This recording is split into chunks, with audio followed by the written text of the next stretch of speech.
Hi, welcome to this newest episode of Sports Talk Central. I'm your host, Adeep Mahmood, with my normal co-host Hunter, and today we're going to be talking some of the heavy news right now in Major League Baseball involving a legal case, a ownership change, free agency, as well as some changes in the Orioles Nationals coaching staff. There's also some we'll briefly talk about the Ravens and Steelers, as well as some other news going on in the NFL. And then we're going to be talking a little bit about Virginia Tech, where both the men's and women's basketball team have started off the season 3-0, and there are updates on the next head coach for Virginia Tech. So start off with baseball. So where do you want to start off with? Do you want to briefly talk about the Emmanuel Clase thing or the Padres ownership situation or free agency? Where do you want to start with? I'll let you go. I saw the Class A thing. That's cool, boy. Doesn't look good, but I'm going to hand the floor to you, man, because I'll just say this up right off the top. That does not look good. Yeah, so for those who don't know, what happened is that Clase and Ortiz, well, mainly Clase for the last couple of years, was involved in a scheme where he was talking with bettors about pre-planning certain pitches for a parlay. So first pitch being first pitch being a ball, the velocity, all that other stuff you see for betting. He was pre-planning everything, and this was an issue that started off in July when people started noticing that he's throwing outside pitches way too often in a pattern. And then they kind of exposed him, and but we know this goes deeper. This goes back a couple years, and then Luis Ortiz was roped into it this year. What's sad about this whole situation is Emmanuel Clase he's in the middle of a pretty decent contract. Yeah. And if he's making 12,000, 15,000, he doesn't need to make that much money. Even Ortiz, who's still making 800,000 for the rookie minimum, he's a pre-art player, I believe. He does not need to be doing this. And look, good on Andy Paez on that one situation where he swung at a bad pitch. This is horrific. This to me sucks. This to me, it ruins the integrity of the game. I know the whole sign stealing stuff, but at least you could say there's a gray area in what is legal and what is illegal. Betting or doing this type of stuff is detrimental. I mean, it's just not good. I mean, we just had the Padres manager just cite betting. Was it Mike? Not Mike Schill. Mike Schill, I believe, the Padres manager, for the reason he's retiring. The Padres literally have a new manager partly because of the whole betting situation. So it's just really dumb. And look, I mean, what do you think if Emmanuel Clase kept doing this for the next few years and he was up for a new contract? You think he gets 70 million? No. Why would you throw away your career for this? No, I'm talking about if this never happened and he kept pitching the way he's pitching. Oh, sorry. I think you phrased the question weirdly. Yes, he would get in that situation. Yes, he would get a massive contract. Right. So why do you do it? What's the point? That's what I'm wondering. Like, why would you throw away your career for this? Like, it just doesn't make any sense to me. It's just such a stupid, foolish act. And with betting, Pandora's box in general for betting was opened, a while back, and now, I feel like we're going to keep. I don't know if something like this is going to keep happening, but I feel like we're going to see more betting scandals in general going forward as, more and more stuff happens with sports betting, in my opinion. Yeah, and we saw an NBA situation going on. And then also, so let's move on to the other topic because we talked about that. The Padres. There was a situation a year ago about the brothers kind of figuring out who was going to be owning the team. We now know they are going to be selling the team. Now, here's the interesting thing. They have their main four big contracts: Machado, Tatis, Bogarts, That's about $1 billion, close to. I think their 4 or 5 biggest contracts are about $900 million. I would not be surprised if we start to hear more about, are they going to consider starting to move these guys? Because if you're an owner, you do not want all these contracts. And it's not like Machado is going to be a free agent 2 years from now. He's going to be a free agent 5 years from now. Yeah. Tatis, where do the Padres? How does this shape the Padres off season? I still feel like they want to win now because they have all those big contracts. They have all these great players. But, if this does happen, we could potentially see a direction change maybe at some point down the line. But I still feel like with the players that they have, how talented they are, I don't think they're just going to punt right away, even with potential new owners coming in. Yeah, and I think part of it is also AJ Preller is they're negotiating an extension with him. So whoever the new owners are going to be stuck with AJ Preller. But no, I think maybe you could see a Cronenworth or Joe Musgrove potentially being moved. I don't think Jackson Merrill's getting moved because that's even though that's a long-term contract, that guy is not. He is really good, and that guy is being underpaid. But something like a Joe Musgrove, like one of those types of those contracts, I could see being moved. But no, it's gonna be because it's also like you do have some of these Japanese players, and they do like playing in the West Coast. Like, do you go out and get does this? It'll be interesting if they still go after a someone like Imai or Murakami or Okamoto. There's gonna be interesting there now. But yeah, I definitely think they still have enough flexibility to go out and land like a Shota Minaga type in that rotation because Yu Darvish is out. They could potentially get a Michael King. So there are options. I just think this might take them out of Framber Valdez. This might take them out of Kyle Tucker. This might take them out of those massive $300 million contracts because you are not in the position to do so to handle one of those. But there are guys, Chris Bassett, or like some of these guys like that they could go after. So it's not going to impact them too much. But they can definitely. It's going to hurt what they can do. And then obviously we do have the awards that came out this week. It was pretty interesting seeing basically a lot of the repeats from last year. Stephen Vogt from the Guardians. I forgot who was for the National League. And then obviously Ohtani and Judge. Obviously Judge versus Cal Raleigh was. If you're talking for the Cy Young, it was Skeens. It was Skeens and Skubal. Yeah. And then it was Stephen Vogt and Pat Murphy. That's right. Yeah.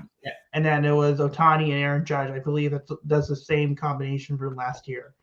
But what were your thoughts? Like, basically same, like you expected. I'm not surprised. Like, I think both managers, deserved it. I felt like Paul Skeens especially deserved the NL Cy Young, trying to carry that terrible Pirates team all season. Skubal was great. Ohtani, we're still witnessing greatness. I mean, we're going to tell our future kids and grandkids about this for years to come once he finishes playing. Aaron Judge, no surprise either. I'm not surprised by any of these. Like, that's how good these players they are, and the two managers as well. You weren't surprised? What I do want to phrase this question before we talk a little bit more about Paul Skeens. Terry Skubal, Paul Skeens, they both signed, again, I'm not saying which team, but they both signed what we expect them to sign in free agency. Over under $950 million is the combined value of those contracts. I'll go over. I think over, but not $1 billion. I think like 970, 975 is where, if you add up both of their contracts, it's going to be around that range. Oh, yeah. And I still do not think the Pirates will be able to afford that. By the way, did you see the Pirates 2 days ago?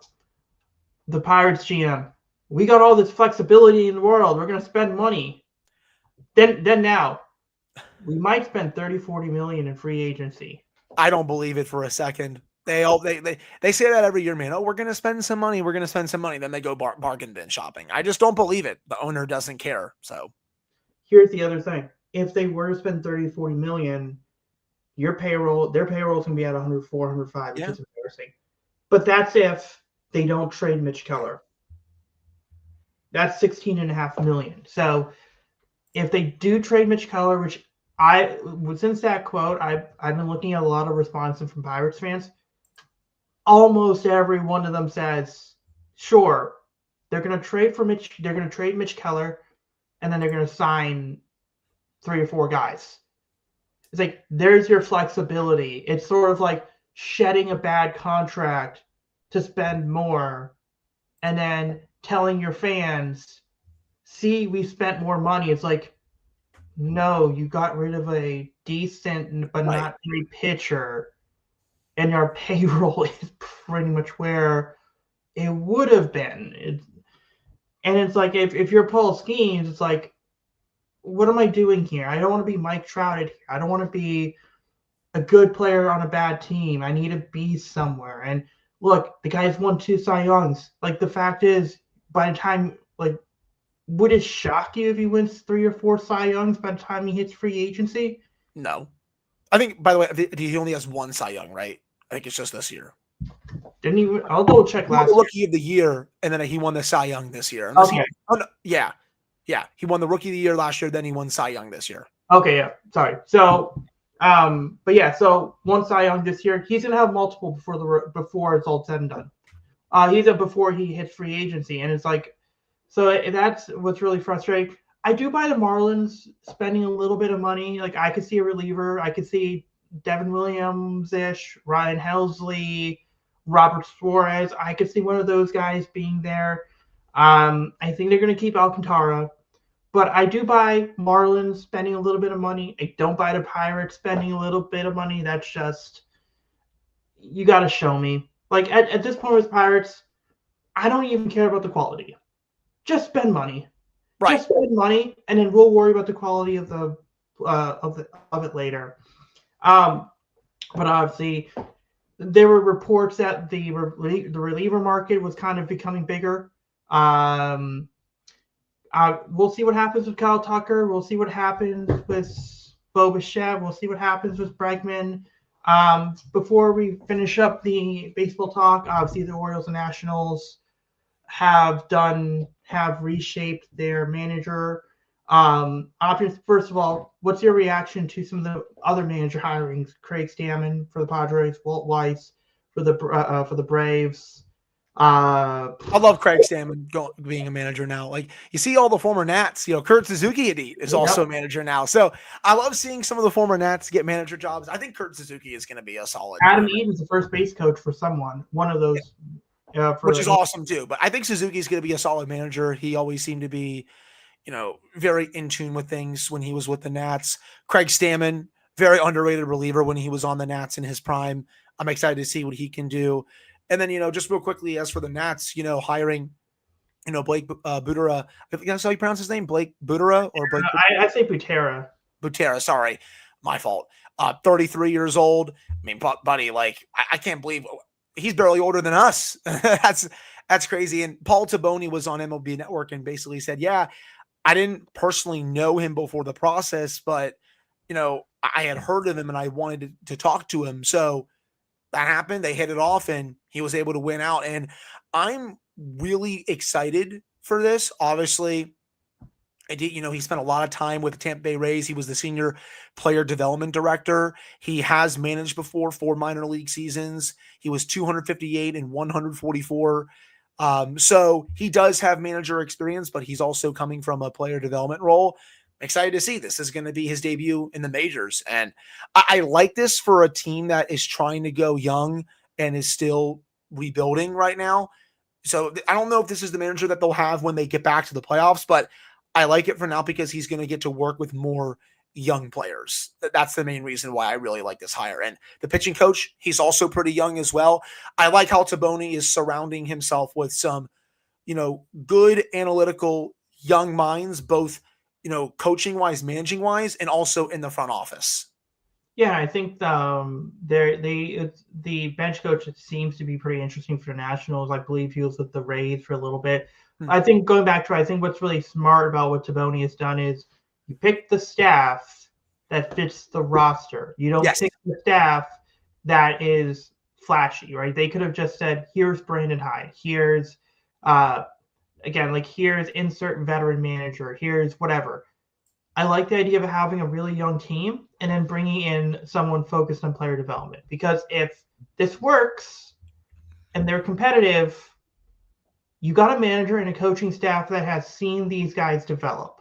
So when they are competitive, it's a lot easier to maneuver through those challenges of winning a postseason or winning, like having multiple winning seasons, getting to the World Series, playing through hard times. Because let's assume it's a 1 or 2 year situation with Butera about rebuilding and getting with a rebuild. He's been in there. That just asks you to be on that day to day, work on your fundamentals, do all this other stuff, and then that might pay dividends down the line. He could also just be one of these managers that, look, right now we need someone to help develop these players. Eventually, we might need someone else with a proven track record. We'll see if Butera can make that translation. He may not. What's interesting is there's a connection between Butera and Craig Albernaz, who's the Orioles manager. Albernaz actually coached Butera in 2016. So one of the things that I do like that hire. He seems to be very fundamental focused, player focused. I really like these guys that he's brought in as the bench coach. Donnie Ecker as the bench coach. He was on the Giants staff from 20 to 23. He was a hitting coach, one of the hitting coaches from when the Giants won 107 games. And then he was actually with the Rangers when they won the World Series in 2023. He was fired partly because of Bruce Bochy is a very old school and stubborn guy. So his way of looking at things didn't quite match up with Donnie Ecker's at the end. That's why he was let go. First base coach Justin Lin, apparently the stat nerds really like this guy. He has advanced with the weighted bat training, bat speed, which is what allowed the Blue Jays to actually get better and get to the World Series by focusing on their bat speed. So I do like that hire. They're keeping Drew French as a pitching coach. They're bringing in Jason Bourgeois as the first base coach. If you are a baseball fan in the 2010s, he was in one of those Michael Bourne, Carl Crawford, speedy outfielder types. So again, base running fundamentals there. Mitch Plasmeyer is going to return. Ryan Klimek is going to return. It seems like Buck Britton may or may not return. So it's a good mix between the coaching staff for the Orioles and coaching staff for the Orioles and coaching staff for what Craig Albernaz wants. Before we move on to the NFL, I know Michael Elias did make some comments about spending money. I do think they're going to have a payroll around they're going to try to get a payroll around 190, 200 million. However they do it, I don't know. But I've never seen Michael Elias be this direct and saying, I want a front rotation pitcher. I want a closer type. I know they traded for Kittredge. Good move, but you need one or two arms and kind of form a good back end of that trio. And you need a bat. And I know rumors were they were in on Pete Alonso, that they might be in, which is smart. No qualifying offer. You could still go after a pitcher, one of those high-end pitchers. But if you get Pete Alonso, you get Gunnar Henderson, you get Jordan Westburg, you get Rutschman, that's a nice middle-of-the-order bat you could put right there in Camden Yards. And that wall's moved back. His moved up. I mean, Pete, imagine what he can do at Camden Yards and Yankee Stadium and in Boston and in Tampa. He can make a big difference there, but we'll see what they do in free agency. Like I said, I expect him to go get a front end starter. I expect him to go get at least one back end reliever and one bat. Cody Bellinger is someone I think that they are considering, but do not overlook Pete Alonso coming to Baltimore. I'll just leave it at that. I don't have any inside information. It just seems like that could be the move they make. All right, so Ravens Ravens Steelers. What are your thoughts on Steelers last couple weeks? I mean, I love the win against the Colts. That was a very typical Steelers bounce back performance after an ugly loss the week before. And then against the Chargers, Aaron Rodgers just showed his old age. That was the worst performance of the season for him so far. He was not seeing the field well, had happy feet in the pocket, was just abandoning clean pockets at will for no reason, even when he wasn't under that much pressure. Just was, again, not really seeing the field at all. I think he was the biggest reason why they lost that game. The defense did everything they could to try and win that game last week. Obviously, they didn't get the turnover, but they were still forced it to me enough 3-and-outs, and they were holding them to field goals before the dam finally broke a bit later in the game. The offense just could never finish drives and really just get other drives going. That was the biggest difference for me in that game against the Chargers. And now it's only a 1-game lead for the Steelers over the Ravens. The Steelers this week have the Bengals at home.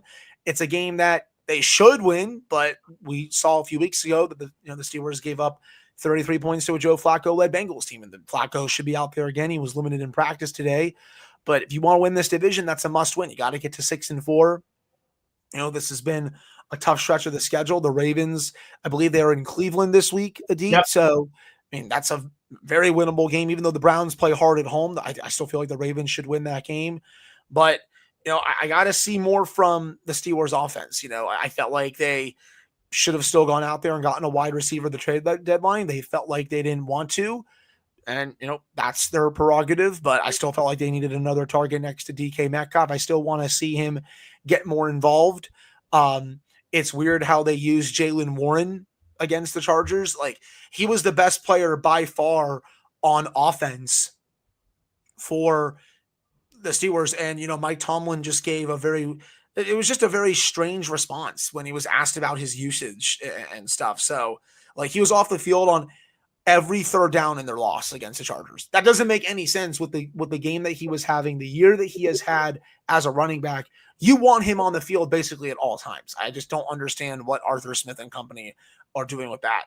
But, I like the Kyle Duggar move. I think he's had 2 really solid games here in a row. I like that Jalen Ramsey is at safety, but I still, again, Rodgers needs a big bounce back this week, and they still have to figure out how to stop Chase and Higgins because they got absolutely destroyed by both of those guys last time. Thankfully, the Bengals defense is awful, so this could be a get-right game, but what I saw against the Chargers, that was unacceptable, to say the least. So I'll leave it at that. We got a real divisional race here. I feel like I know which way this is going to go now that Lamar is back, but hey, we'll see. They got the Steelers and Ravens still have to play twice this year. I think this week's going to be huge because right now Ravens are 1-0 in the division. They beat the Browns. Steelers are 0-1. If the Ravens beat the Browns and the Steelers lose to the Bengals, the Ravens having that 2-win advantage in the division might. Steelers are up 1-1 in the North, by the way. 1-1. Okay, sure. So basically, again, in that division record, if the Ravens were to win, then they would then take the spot. But yes. No, I think we got to give credit to Zach Orr. I think what he's done with that defense, I believe, is 14 points per game that they've given up since Aloha Gilman got there, which was the Rams game. They're turning the ball over, which is great, which is what they weren't doing before. My only worry is if this does become a situation where they need to turn the ball over multiple times to win. You and I know this. You and I know you can't necessarily rely on creating turnovers. You have to try to win by creating pressure. We'll see what happens. Draymond Green, obviously, they traded for Draymond Jones. I keep forgetting Draymond Green. Draymond Jones. Looks like he's doing good. Like I said, Gilman has kind of helped that defense. Kyle Hamilton playing in that close to the line of scrimmage is helping them. Marlon Humphrey's going to be out for his game. He should be back next week. I would assume Bateman will be out next week, this week as well.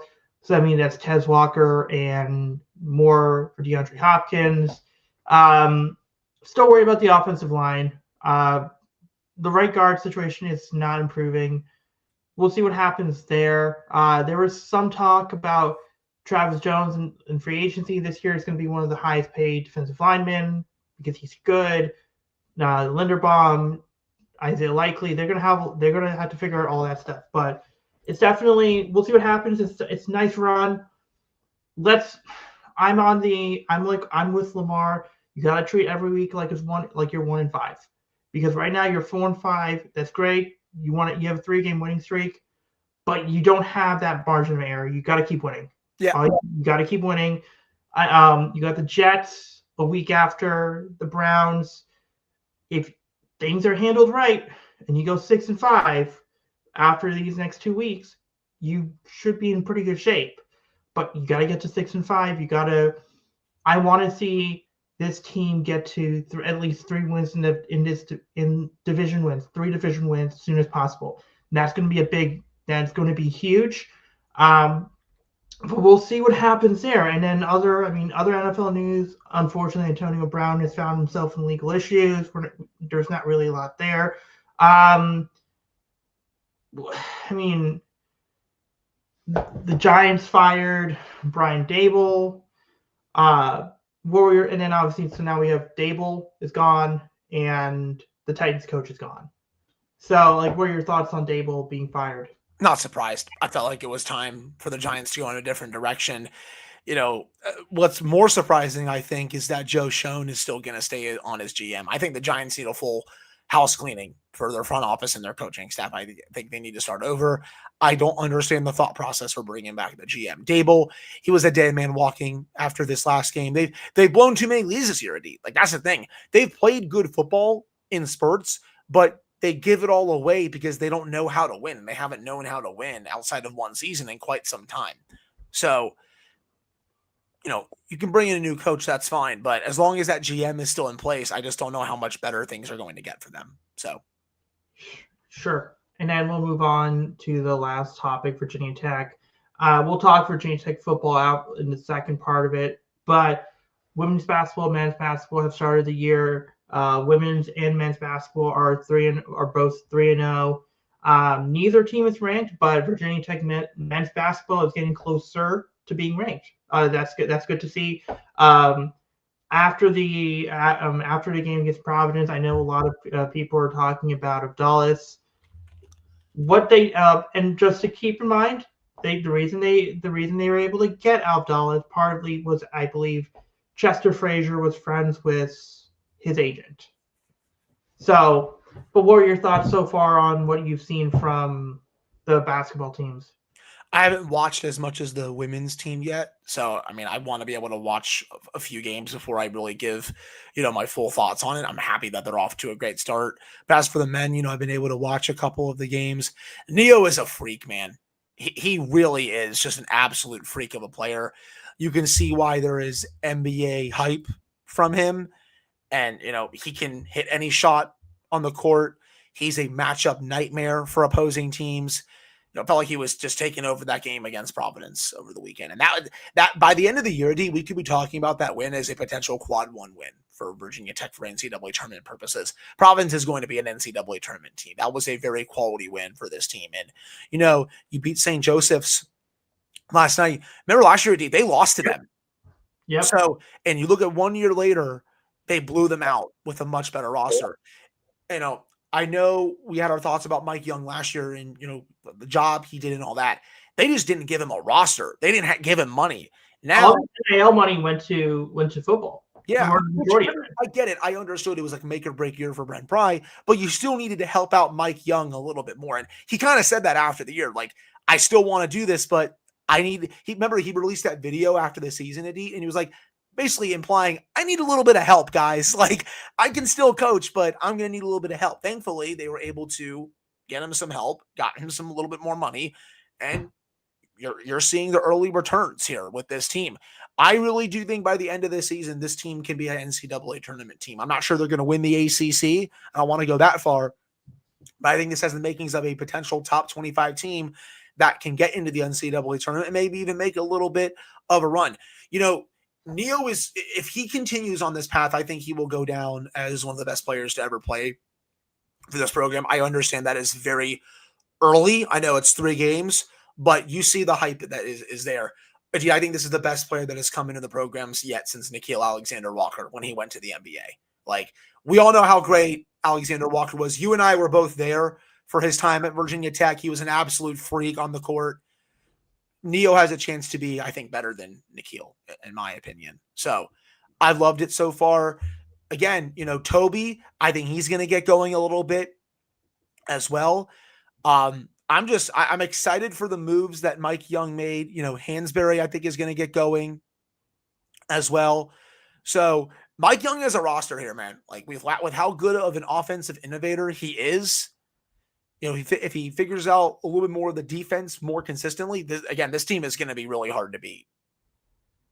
Yeah, no, and no, but I think they're going to be surprised. I know people are saying they're projected to be 12th in the ACC. That's ridiculous. They're not going to. They're way too talented to be 12th. But we'll see what happens with the men's basketball team. You were kind of going to take my second point. Hansberry looks really good. Bedford, I think it was Abdallas and Bedford against Providence that had 40 plus points.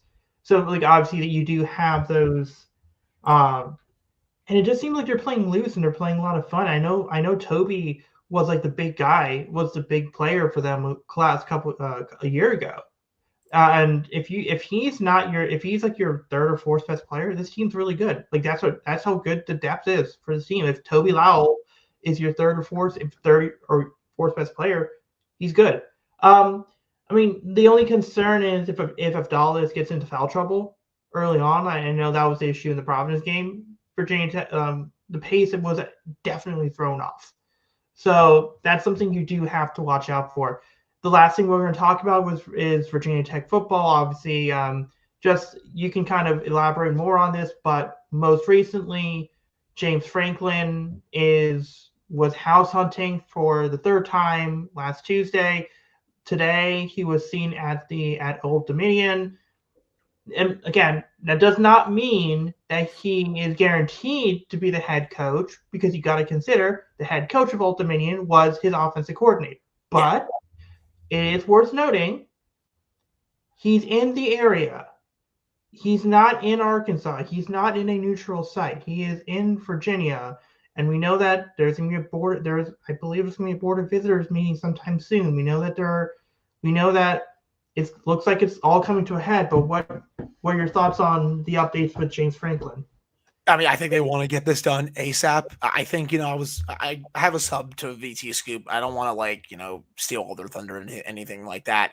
I think part of it, go sub for the whole thing. I'm not going to, be ridiculous here. I do think part of it is, in my opinion, I think Jimmy Sexton is trying to get Franklin a little bit of money from Penn State before he potentially signs with Virginia Tech. That's the vibe I get. It feels like they've offered him a massive contract. I think, indeed, if he takes this job, this will be the biggest contract Virginia Tech has ever given a head coach, and rightfully so. I think this is a deal that could potentially reset the coaching market and show not just the ACC, but the college football world that Virginia Tech is serious and that they are trying to get back to the level that they were at for a little bit when Michael Vick was there, and even during the late 2000s when we were winning and competing for ACC titles. I think they want to get back there. They want to get back. They not even get back. They want to get to a college football playoff.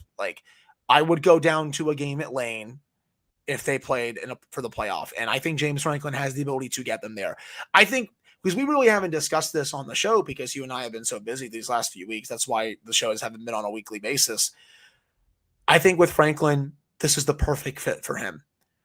Virginia is a great, feeding ground for him, if you will. Given the local distance between Penn State and Virginia Tech, it could be a giant screw you to Penn State. Because imagine how many guys he could take from Penn State. Imagine how many guys he was recruiting to Penn State and thinking that he was going to coach them at Penn State. Imagine, hey, come down to Blacksburg. You're closer to home.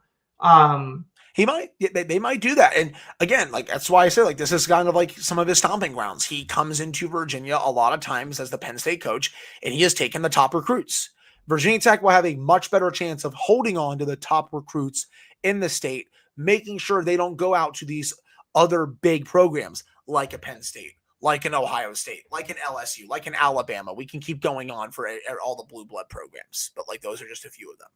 Like they will have a better chance of keeping them. Go ahead.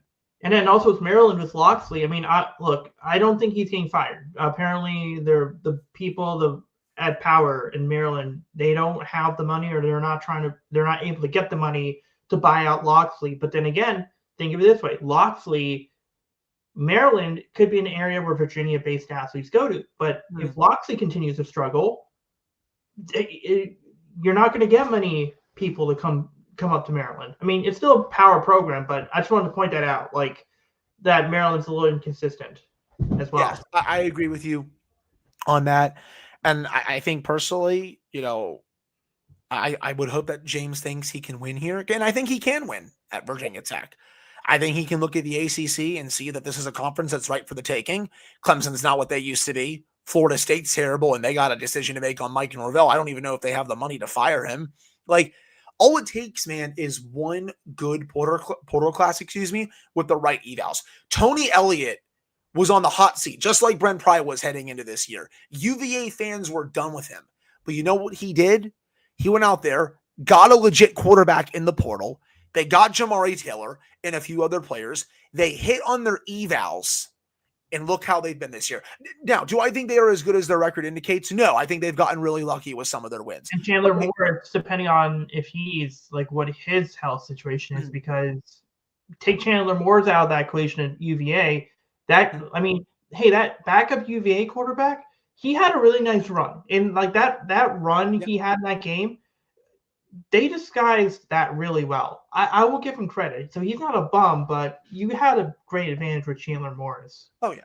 He's awesome. He's a great quarterback. And, this is his only year there. They'll have to figure out the quarterback situation after this if they want to go with the backup next year or bring in someone else. But my point is that, like, all it takes is the right evals with a portal class to get good again. And that's exactly what happened with UVA this year and why Tony Elliott is going to get at least another year there for the 2026 season.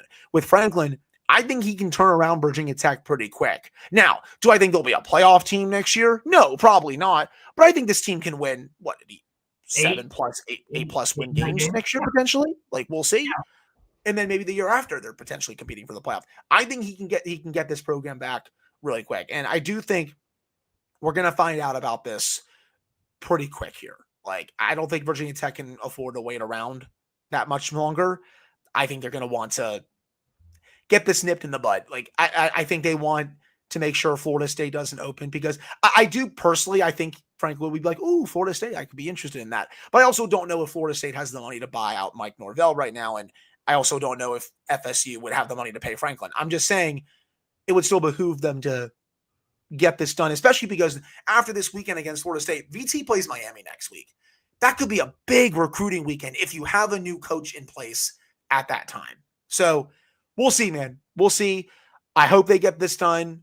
Everything I keep reading about it on VT Scoop says there's a good chance, but until it's done, it's not done. Just keep your tweet notifications on for Pete Thamel, because he will be the first to leak it, because Jimmy Sexton will text him, hey, this is a done deal, and he'll tweet it. So, yeah. So just speaking of VT Scoop, if you do want to keep track of Virginia Tech, Colby Crawford, he does a great job with this stuff. So if you go look him up, again, you'll get more information. You'll get and actual honest information on that point. If they don't get it done with Franklin, I do think they will get it done with Franklin. I think that they've invested too many resources. It seems like they're willing to pay him a lot of money. It seems like it's not just money, that they're giving him the creative control of the NIL. Yeah. Because also the support staff, you also have to realize with a situation like this, it's not just like in the NFL. Oh, let's hire a coach. This might have to go up to the state. This might have to go up to the other situation with Penn State. I mean, heck, if Penn State, Franklin might try to accept this job quicker before Penn State gets their new head coach, because then it allows him to flip all these guys. So it's going to be really interesting what they do there with some of the other stuff. But yeah, we'll end the show on that note. Right now, Patriots are playing the Jets. Thursday Night Football. By the way, last week was fine. There were good games. There were bad games. And there was whatever the heck last Thursday night was. Terrible football. That's one way to describe it. Terrible football, buddy. Yeah, and then literally Monday Night Football. Yep. 0-0 for the first half. Bad football. There you go. So it is 2-minute warning in that Thursday night game. Patriots up 14-7. So there's your update there. And New England is going to win that division. I will say it here. If I may be wrong, I think New England is winning that division this year, which I'm stunned by. Look, I think right now New England is the scariest team in the AFC right now. Let's wait until the end of the year. The second part is we haven't seen the Ravens advance further. We have not seen Kansas City at full strength yet. Nope. We have not, and we'll see what happens with the Bills. This could very well be a situation where at the end of the year, we think, because I think at the start of the year it was, it's not, the powerhouses aren't going to be the powerhouse. It's going to be Pittsburgh. It's going to be the Chargers. It's going to be the Colts. It's going to be the Patriots. But it seems like sometimes it gets reversed. And it might be Ravens, Chiefs. It might be the AFC Championship game might be 2 of Ravens, Chiefs, Bills. It could be Patriots. Could be Colts. Danny Dimes. That rust is we're seeing the bad of Danny Dimes right now. And I think Jonathan Taylor has to be in consideration for MVP. I 100% agree with that. I like the Colts. I do not trust them with Daniel Jones. I do not think he is. I know he's had a good year for the most part. Last couple of weeks, though, that's the Daniel Jones that I remember, my friend. I don't trust him. Yep. And if they didn't have Jonathan Taylor, where would they be? Great question. Yep. Great point. Yep. So we'll end the stream on that note. And then we'll see again. This weekend, I can't record this weekend. There's a couple of things. We'll try again, not this weekend, the weekend after, just to give some time for some stories and hopefully some signings in MLB.